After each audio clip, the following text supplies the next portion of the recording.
তার একান্ত মেহেরবানিতে আপনাদের সকলের দোয়া ভালোবাসায় আপনাদের সমর্থন এবং ভোটে জাতির এই আমানতের দায়িত্ব আমাদের উপর অর্পণ করেন, তাহলে আল্লাহর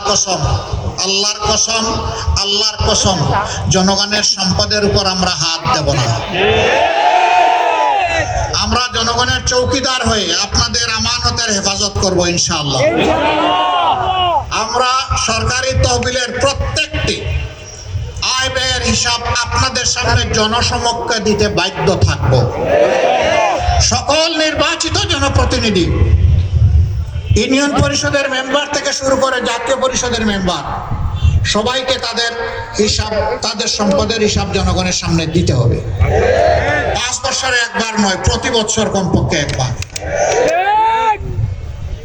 আমাদের দেশের অনেকগুলা সম্পর্কে উজাড় করে ফেলা হয়েছে, নদীগুলাকে খুন করা হয়েছে, মরুভূমিতে পরিণত করা হয়েছে। আপনাদের থেকে পদ্মা দূরে নয়, আমাদের পদ্মার উপর কি জুলুম করা হয়েছে আপনারা দেখেছেন। আল্লাহ তাআলা আমাদেরকে দায়িত্ব দিয়ে প্রথমে আমরা নদীগুলার জীবন ফিরিয়ে আনার চেষ্টা করব।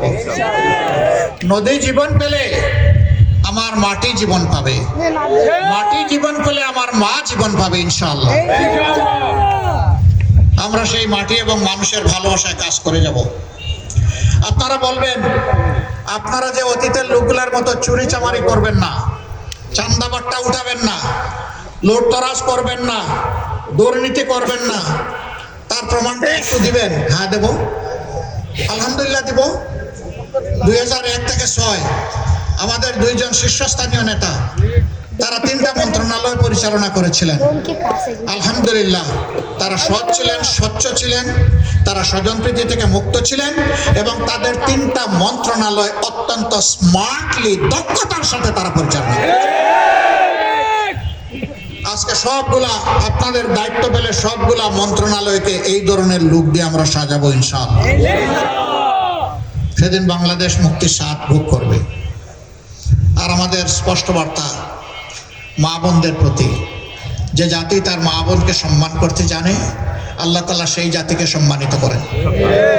আমাদের মা বোনেরা গৃহে, রাস্তায় এবং কর্মস্থলে ইনশাআল্লাহ তারা শতভাগ সম্মান, মর্যাদা এবং নিরাপত্তার সাথে তারা থাকবেন এবং কাজ করবেন ইনশাআল্লাহ। কোনো জালিমকে তাদের দিকে চোখ তুলে তাকাতে দেওয়া হবে না এবং হাত বাড়াতে দেওয়া হবে না। তাদের ইজ্জত রক্ষা করা এটা আমাদের নৈতিক দায়িত্ব। আপনারা দেখেছেন 54 বছরের শাসন আমলে এই বদনাম আমাদের নাই, আলহামদুলিল্লাহ। মাদেরকে আমরা সম্মান করি, কিন্তু আফসোসের বিষয় আমরা সবাই মজলুম ছিলাম, শুধু জামাতে ইসলামী না, সকল দল, একমাত্র আওয়ামী লীগ এবং তার সঙ্গী লোকরা ছাড়া। কি হলো রে ভাই? 5 তারিখে আল্লাহ তাআলা এই দেশকে একটা সুযোগ দিলেন সংশোধন হওয়ার, সুন্দর হয়ে সামনে চলার, দেশের উন্নয়নে কাজ করার।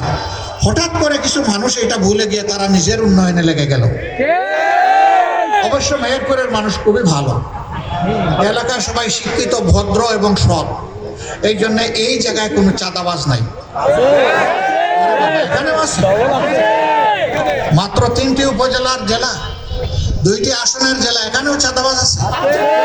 সবাই সবাইকে চেনে, চাঁদা নেই কেমনে? ওদের শরম লাগে না? কোনো শরম নেই। বিভিন্ন স্ট্যান্ডে বলে চলে গেছে, ওগুলোও চলে গেছে। না, ওদেরও চিন্তা নাই।